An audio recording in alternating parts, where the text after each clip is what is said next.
You're listening to the We Are Libertarians Podcast Network. Find all of our shows at wearelibertarians.com. Welcome to the Chris Spangle Show. Thank you so much for joining me. We really appreciate you being here. And I'm really excited about today's show. We've got a great concept for you. I think a lot of the reason, when I talked to our patrons back in January, the thing that I heard most often was that we help you stay sane by trying to access some knowledge. And our guest today is Dr. Travis Corcoran, who just wrote Restoring Reason, Using the Ancient Liberal Arts to Defend Against Modern Manipulation. And you can find the first chapter at restoringreason.com.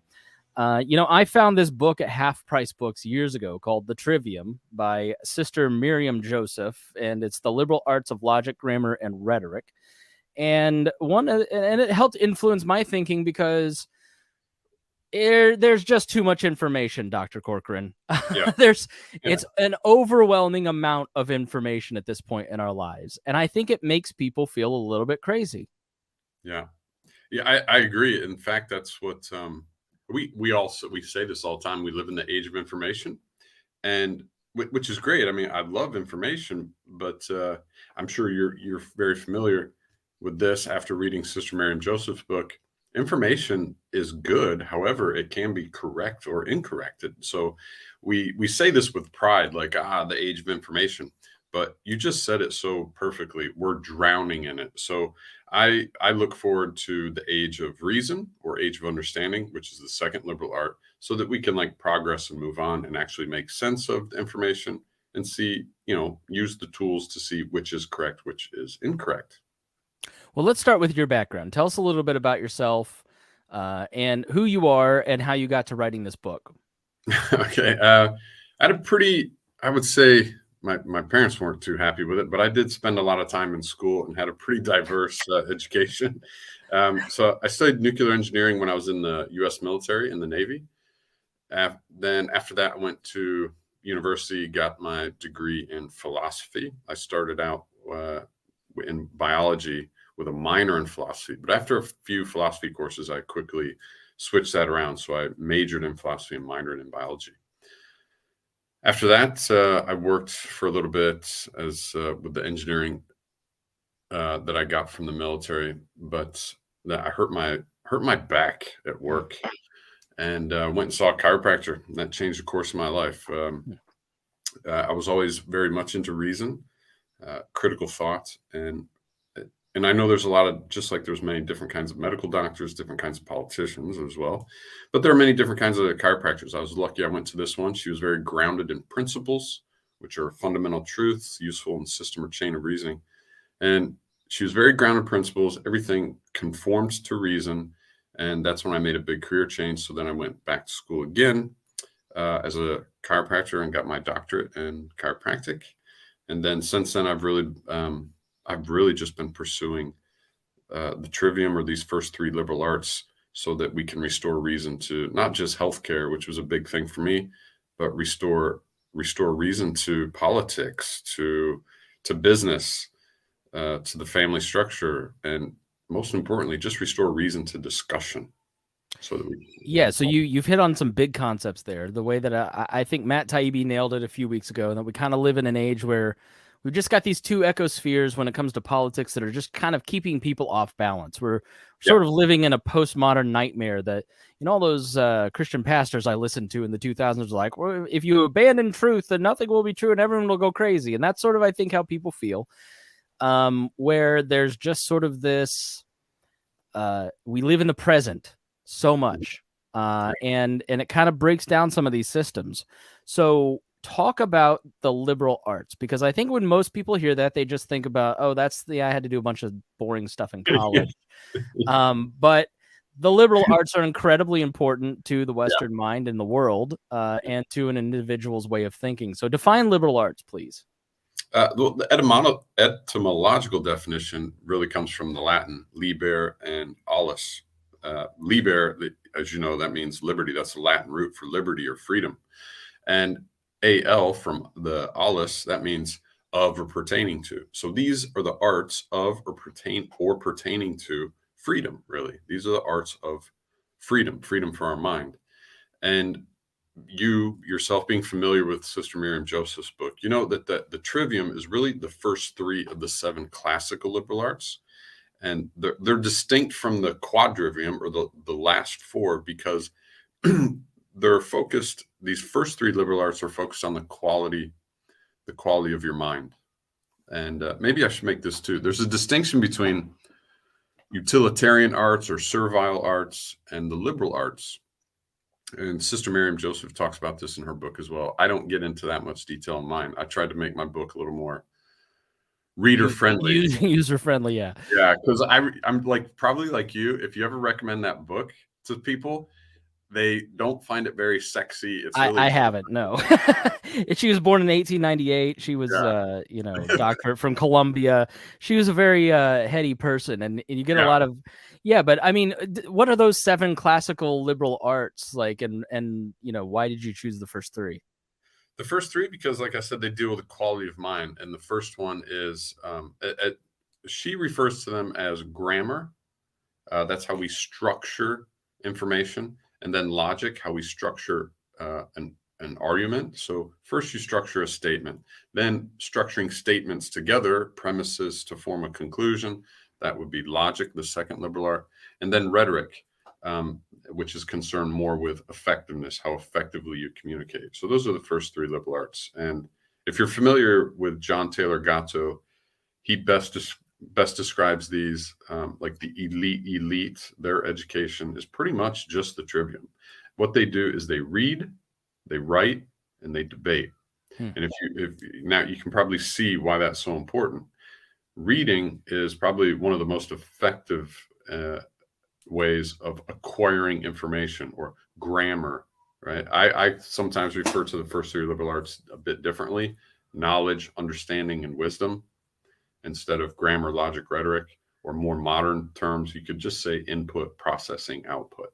But John Taylor Gatto, when he talks about it, he says, read, write, and debate. Because reading is a great way to access information, plus so much is left to your imagination. So it still instills innovation, creativity, forming your own thoughts while you acquire information. And then with the writing, you're forced to structure your argument. You have to really put it down, think about it. It has to, conform to reason, right? There can't be contradictions, errors in reasons, logical inconsistencies. So writing is a way to force our mind, or to practice logic or understanding, the second liberal art. And then he says debate, read, write, and debate. And there is no better practice for rhetoric than debate, like how well you present your argument. So that's really the first 3 liberal arts, and those are necessary for before you were to start with, like, say, the quadrivium, which has to do with not quality of mind, but quantity that the environment, or quantity of the environment that the mind finds itself in. And I know another book you would like, Chris, actually, and it's real small. It's by Dorothy Sayers. Yeah, The Tools of Learning. Yeah. You're already familiar with it. Now, You've met a nerd. It's nice when nerds get together, man. Yeah, right. There's no surprises on the table. Yeah. So that book was great. She uses different words than I do too, but what I love is how she really points out that these first 3 liberal arts is such a natural process. We go through these automatically. When the child is born, your first 7 years, you're not really a rhetorical expert. You're not asking a lot of questions.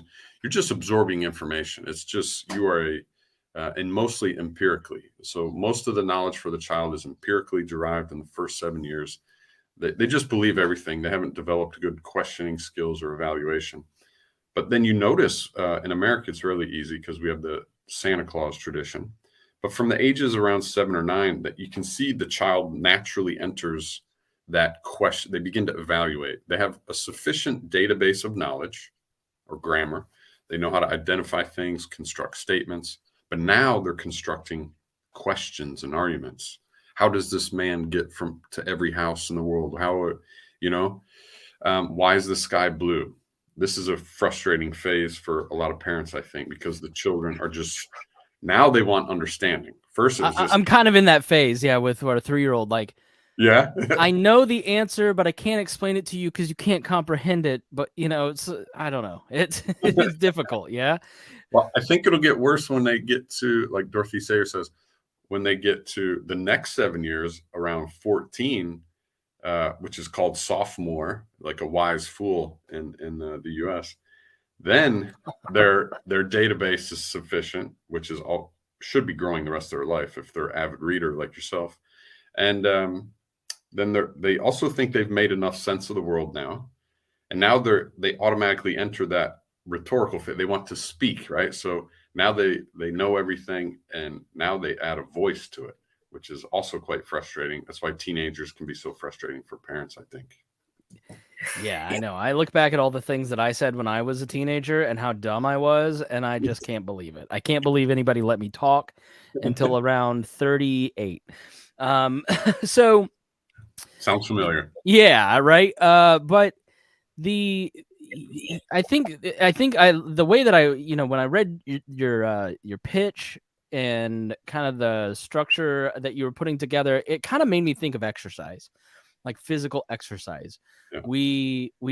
There's different types of people. There's people who just take no active care of themselves, but most of us, I think, try to make some good choices about food, maybe go to the gym every once in a while.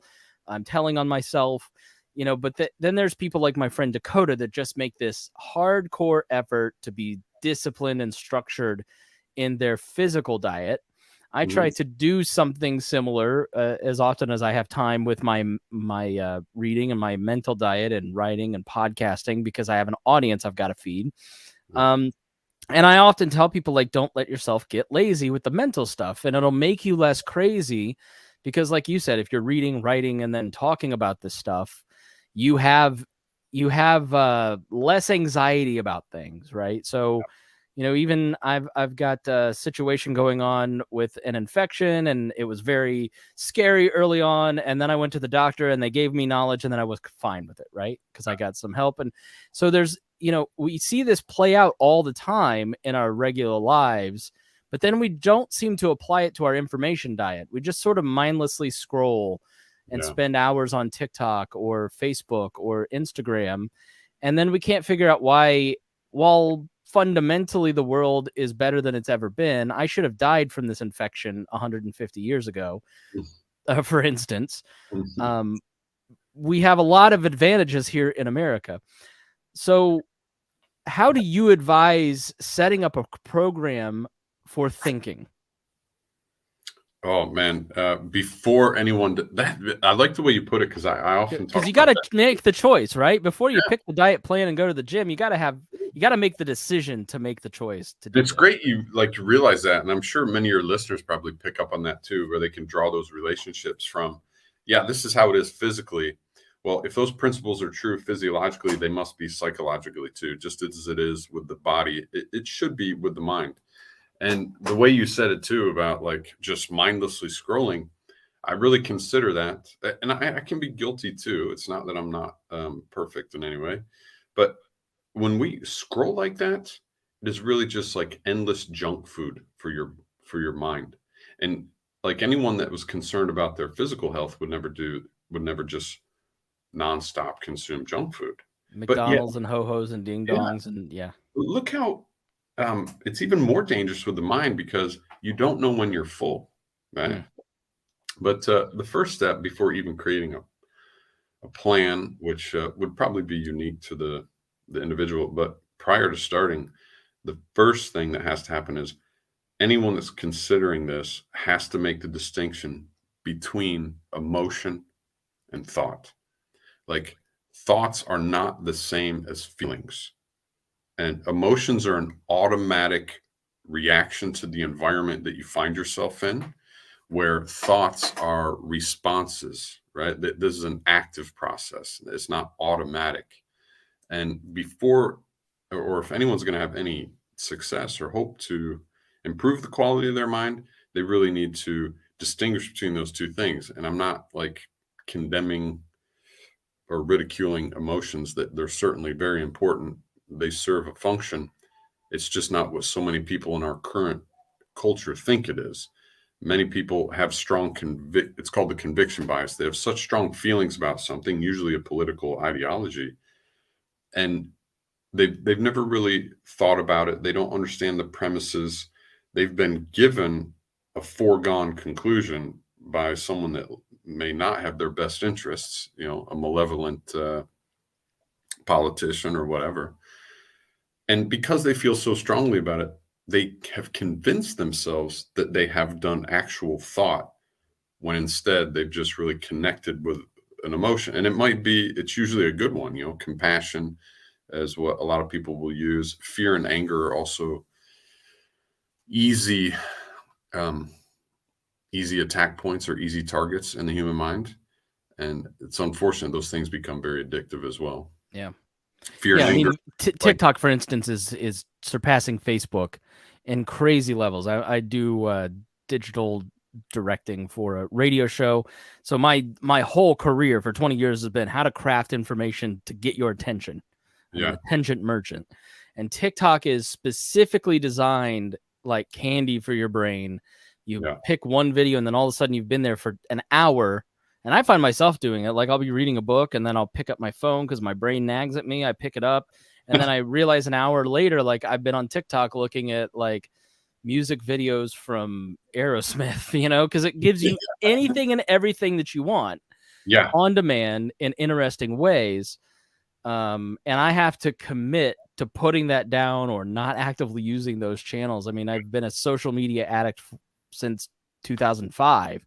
And I've had to fight to kind of get away from that and get myself into reading over the last 5 years and get myself into kind of the stuff you're talking about. Because TikTok especially is just serotonin. And then when you don't get it, your brain's going, oh, this is boring. Yeah. Its effectiveness probably lies too in that never in nature, and we're born from nature. I mean, everything about this, we're not machines, right? So the further we drift from nature, the more problems we're inevitably going to have. It's great that we can have a lot of technology that does conform to natural processes, but TikTok in particular is very strange because it moves so quickly, so fast. You can change context. Like 1 minute, like you said, an Aerosmith video, the next minute, someone falling down a stairwell, or the next minute, a mom kissing her little baby. Just the context changes so rapidly, and that never occurs in the natural environment. Yeah, that's a great point. We really have difficulty slowing our mind down, and like you said, we get addicted to that kick, that serotonin. So you kind of posed that big tech, academia, and the government threaten our intellectual freedom. Can you kind of go into that? What do you mean by that? We all sort of feel it, but nobody's defined it. Well, how I in the intro chapter, which again, people can download for free, no strings attached, that first chapter at restoringreason.com. I thought that I would look at it, Chris, like a detective tries to solve a murder. And like the intellect is the victim. Intellect has been murdered, right? I mean, you spend any amount of time on social media, there's evidence of that everywhere. Yeah, I mean, how would you define intellect? Let's get real great, because is my brain thinking? Is that intellect? Yeah, I would call the rigor of the mind, like what you actively do. Feelings, like we talked about before, those are like I try to equate it to like the dashboard on your car. Like those indicator, the engine oil, the RPMs, the speedometer. My car also has some like tire monitors. That's just an indication of real-time feedback right now, automatic. It's reactionary to the conditions of the road, how fast I'm going, the engine temperature. But those things, and they serve a great purpose, just like emotions do, right? They're feedback indications of what's going on. And there are many of them, but to allow them to rule your mind or that's chaos, right? There's one voice of reason. There's one person driving the car, not multiple drivers. So that's the distinction. Like intellect, or that voice of reason, is what's in control of your mind. And it produces, hopefully, good responses to the environment. Emotions are reactions to the environment that we should look at as more an indication panel or a dashboard. That's how I distinguish the intellect from, say, thought or from feelings and emotions. Sure. So now apply that to big tech, academia, and the government. And how Okay, do they undermine good intellects? they do that quite simple. Big government. The government is probably the most effective at this, right? We see time and time again that the appeal is to fear or anger, fear this recession, fear this investment, fear this virus, fear this terrorist, fear this country, fear this political party, fear whatever. Those may be legitimate or not, but we're often not presented with premises and conclusion that would conform to reason. We're just given sensationalistic appeal to emotion. This has been the number one weapon of politicians and government for ages. Or anger, right? Some group has taken something from your group or this group or whatever, and they want to identify you that way. And once you become part of a collective, right?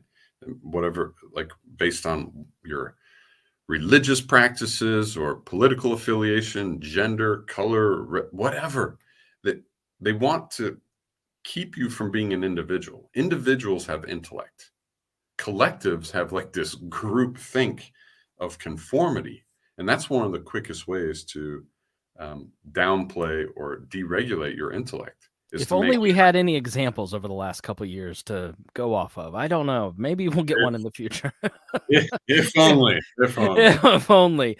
Yeah, I totally agree with you. And then academia, I mean, big tech we've talked about, but academia too, I would imagine if it's incredibly powerful to sit in front of a room of people and shape their minds. Yeah, it's astounding right now. Now bearing in mind all the stuff that's happened recently, but in the last 2 years, but we can go back much further. I would go back like 10 years. It's every year for the last 10 years, some big, large corporation, let's say, for our example, we'll say pharmaceutical corporation, but you could say like weapons manufacturers, whatever. But let's say pharmaceutical companies, and every year for the last 10 years, one of them or many of them get hit with some giant lawsuit that they have to pay out millions, if not billions, and for some crime, some scientific crime where they've either hidden evidence, bribed scientists, or published incorrect studies, something, right? They've done something. Now, we'd expect government, because they're supposed to enforce this, but no one goes to jail. They pay a fine. No one is found guilty. Nothing happens. Who's supposed to report on this? Media, legacy media. But most of their funds and sponsoring and advertisement also comes from either big corp like pharmaceutical or government, right? And then academia. Well, surely those scientists and all these specialists and experts will be able to tell us that this is faulty, but they get shut down and censored by big tech, and legacy media won't. So they all kind of work in collusion like accomplices, right? And it becomes, for someone like you or myself, to just to have a pleasant discussion about this, or want an honest investigation, discussion, look into this, is very difficult, because we get shut down at almost every corner. These 5 institutions, in my opinion, are like I said, I looked at this like Sherlock Holmes or a detective. We walk in the room, we see intellect's been murdered. I want to know, okay, who has means, motive, and opportunity? And this should be plain and clear to see for anyone that those 5 institutions have the greatest. I watched The Big Short again yesterday. I love that movie. Michael Lewis has a great podcast too that I listen to, but The Big Short is about the 2008 housing crisis. Nobody went to jail. Nothing changed. No. The media was in on it. Everybody was kind of in for the fix. And I think it's a great movie to illustrate exactly what you just said. Because we've got some 10 years apart from it, so we can all kind of look back and go, Oh yeah, that was crazy. 15 years ago, but yeah, I mean, I think it's hard to know, and this kind of leads to knowing what's true and what's accurate. You know, you look at Ukraine, for instance, and there now are, like, there was the comfort of the war on terror where, you know, we're just the good guys and they're the bad guys. Yeah. And I'm just not going to listen to any of the Abu Ghraib stuff. I'm just going to live over here and be a patriot. Yeah. You know, but with Ukraine, we really have no vested interest. And you look at the Ukrainians, and I mean, I'm definitely on the pro-Ukrainian side. I think they've been aggressed against. But I also hear my friends kind of repeat some of the Russian stuff. And did you see what this Ukrainian soldier did? And, you know, the morality of it gets so, you know, difficult to suss out. And I think people have kind of COVID fatigue, and they brought that to the Ukrainian discussion, and they just don't know what to think about it. They don't know what's accurate. So, you know, how do you make a commitment to finding out what's accurate without losing your mind and spending hours just researching one fact? I would say the first thing is we have to stop falling into this this broad brush trap where we look at everything based on, like I was just saying, groups. So when we look at like Ukraine and Russia, like there's nothing inherently good or evil about a country. However, there is about some individuals, criminals, right? And that's what we've seen this all throughout, like man, things have changed so much in the world today in big part because of media. Imagine a crime happens now, not just like a country attacks another country, but someone's found dead in the street. The first thing that the media asks isn't who is the criminal and who is the victim. What they do ask is, what is the gender, color, sexual orientation, religious affiliation, political association of the aggressor or of the victim? And then it gets spread out. Anyone who is also affiliated with those is also a sort of villain, and everyone else is a sort of victim. Oh, well, the victim was this political affiliation, religious. So everyone of that religious affiliation is also oppressed. And what we've fallen to the trap of is, I mean, I just came back yesterday from Czech Republic, and it was interesting to hear their opinions about this. And I think they have a lot less media, so maybe that's why they had a better point of view, or more. Yeah, what did you find? Is that they shared a lot of my opinions, and that was, there are criminal elements in both the Russian government and the Ukrainian government. There is no really good side here, and people should be, at least they are anyway, the people I spoke to, right? Because these are individuals. Again, I also don't want to fall into that trap and say everyone in Czech Republic thinks this. No, the ones I spoke to did. I spoke to individuals. I did not speak to the entire nation. And one of the things I liked hearing was that there are criminal elements on both sides, but it is very peculiar that the media presents it one-sided. That to me gives raise to, like, I need to think about this. Something's peculiar. I mean, I know, like, Chris, if you lied to me regularly, like 9 out of 10 things you told me was a lie, I'd be a fool to believe the 11th thing without some kind of question. And now what we hear from BBC, CNN, Sky News, even Fox News, like the token MS, it doesn't matter. They've lied so many times. They really never retract their lies. They've Project Veritas has been doing a great job exposing a lot of them. Like, so when they have a lot to say and it's unanimous, and they censor other points of view, I'm not saying that it's all a hoax or a lie, but it does give pause for reevaluation. That we have to really, to me, censorship is the admission that you can't compete with reason, right? If you can't form your own arguments, you don't have good premises, a deductively valid conclusion, and it's just conviction bias or appeal to emotion, and you can't compete with the other argument, so you just shut it down, that's an admission that you don't have a good argument. Yeah, and I think independent media will incentivize you with that opinion and never listen to them at all. So you'll listen to them, but I don't find that institution of like, here's just my gut feeling, and I kind of have some facts. That's not a good system either. And I think that's sort of why people feel crazy. It's like, Yeah. alternative press doesn't have the same level of fact checking or, institutional resources to go out and do things. Not as it's getting better, but yeah, I think that's sort of how it's difficult to kind of break it down, because I know, like watching CNN, I'm not going to get the right information. No. I'm not going to get the whole picture. They've made a decision. Chuck Todd's wearing a Ukrainian flag pin. Well, you've chosen a side. Yeah. So I know your point of view is coming from one definite, and that's where I've kind of picked, like, war crimes are bad.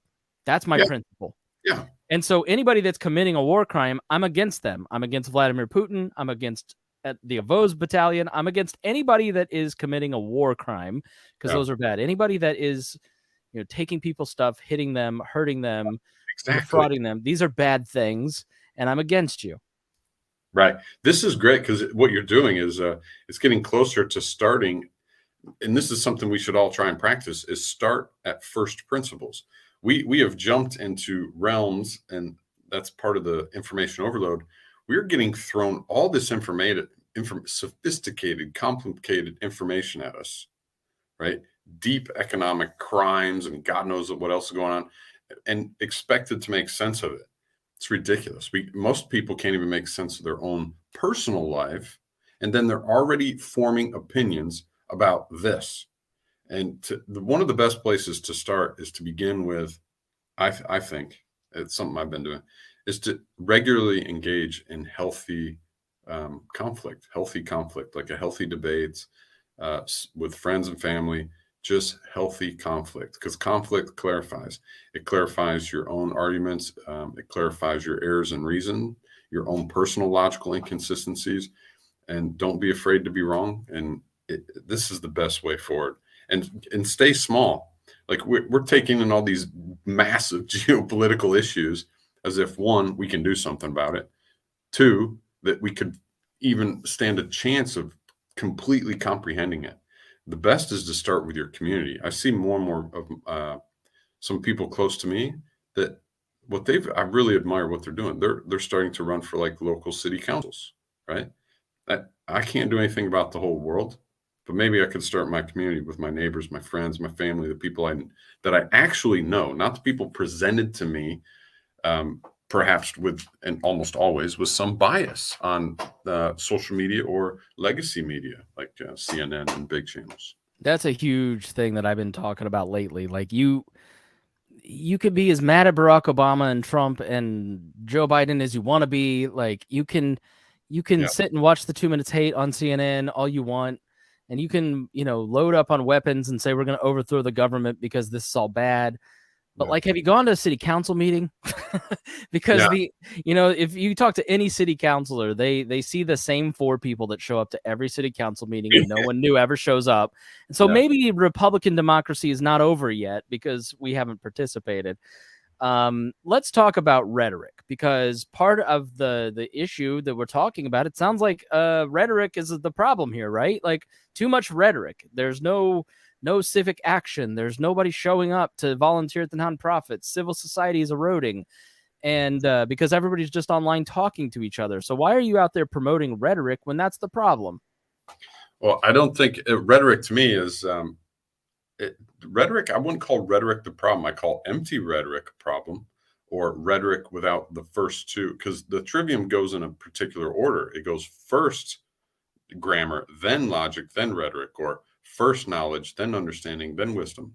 You don't just begin with rhetoric, right? Unless, of course, you have an agenda, perhaps nefarious one. But I don't think rhetoric is really a bad word, no more than television is not a bad thing. It depends on what is being broadcast on there, right? It's just a medium. Like a hammer is not a bad thing. You can build a house with a hammer, or you could smash the windows out of a church with a hammer, right? It itself is not a bad thing. So rhetoric, like a tool, whether it's good or bad, it depends on who's using it, right?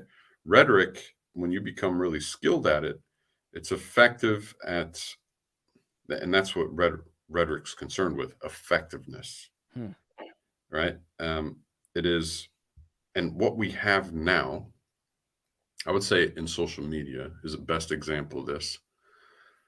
People have a lot of knowledge.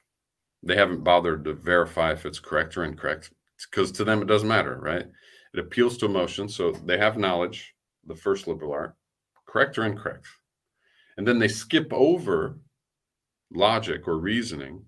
They've replaced it with emotion. So this chain has been short-circuited. It's like they go directly from grammar or knowledge and information directly to, I'm going to speak about this knowledge I have. I'm not going to evaluate it. I think it's true based on my feelings, not based on whether I can validate it with deductive or inductive reasoning. Right. And so in those hands, rhetoric is very, very, very dangerous.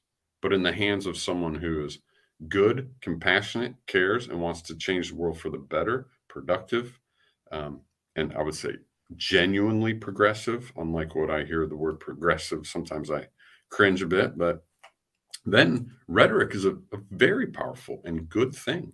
But in the hands of someone who has malicious intent, rhetoric is horrible.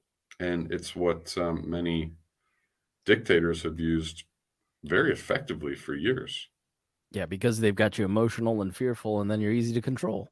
Yeah. So you talk about preeminence in the book. What does it mean to achieve that? You know, how can readers achieve it if they read your book? Like, because you've got a very systematic approach here. So what's the top end of what you can achieve? So preeminence, like, yeah, we've all probably heard this word, but it wasn't until one of my business coaches, Sean Dill, he's amazing, man. When he started talking about it, that's when it really resonated with me. Basically, what preeminence means is if you're preeminent, like Krangle, he is a preeminent podcaster. Like, you're the trusted authority. You would become, in the podcast realm, you're the person I go to. You've achieved. Many are saying this. It's very true. That would mean you've achieved preeminence, and that's what I think the critical thinkers, we need more critical thinkers in our culture, in our society. And if more and more people practice the Trivium in their circle of friends and their network, they will become the preeminent thinker. And if they're good people and we can trust them, then what we'll see is like, I really think culture and society will really, really step up, and it's going to be a great place to live. I look at everything from that perspective, like as if we're all a bunch of roommates. We may not live in the same house. Like, hey, Chris, you didn't do the dishes, blah, blah. But if you were my roommate, I want to get along with you. And so we may not live in the same house. We may not live in the same city, maybe not in the same country, but we all live together on this planet. And I think with more critical thinkers, we would all be just much better roommates to one another. Sounds like a little bit like why are you looking at the speck in somebody else's eye when you've got a splinter in your own? Like, why? And I've noticed this, like when I'm obsessed with other people's behavior or opinions or what they did or didn't do, like it's kind of lets me off the hook for kind of going through the tools that I need to be more successful in my own life. It's a little bit like the TikTok of the information diet, when you're looking at other people, just kind of passing judgment. Yeah, well, they're worse, so I can rank myself above them. And then you just kind of a recipe for disaster. Yeah. I like what you said. It's really, because that's what comes to it. Know thyself. Like, that's where you should start, right? Mm-hmm. If you're developing these skills, the first thing you want to apply them to, and probably the most difficult thing to apply them to, is your own mind and your own life, your own judgments and your opinions.